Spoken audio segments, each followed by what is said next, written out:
Hello mga kasenyor, magandang umaga po.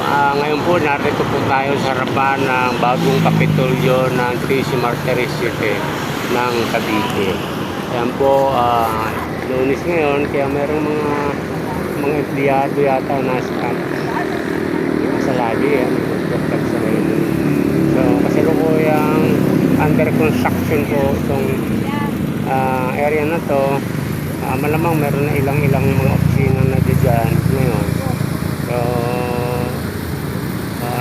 dito na sila nag-o-office. So ayun mga kasenyor, ito po yung mga development dito sa area ng City Martires. Patuloy yung progress dito sa parte ng Cavite. So yan mga kasenyor, yung kapitolyo. So parang hinango ko sa bahay ni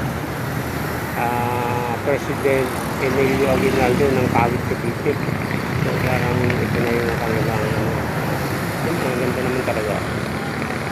Maraming mga building yan mga kasenyor sa likod.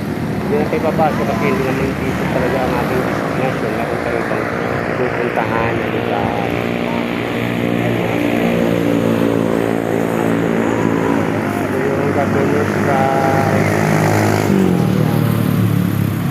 Governor's Drive.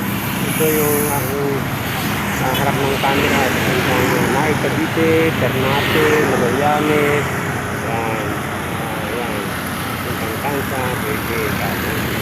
Ito po. Ito. Galit sa tayo ng Cavite. Galit sa tayo ng nasa North West Cavite. So, papunta po tayo sa Naik. Po, mga po, mga kasenyor. So, yan yung nakagala ulit sa kanyang parte Cavite.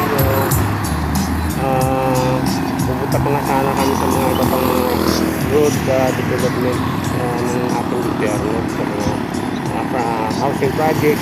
Pero mainit pero siguro ilang araw. So mga senyor, yun lang po. Magandang umaga po sa inyo lahat at magandang pagkasala sa lahat ng mga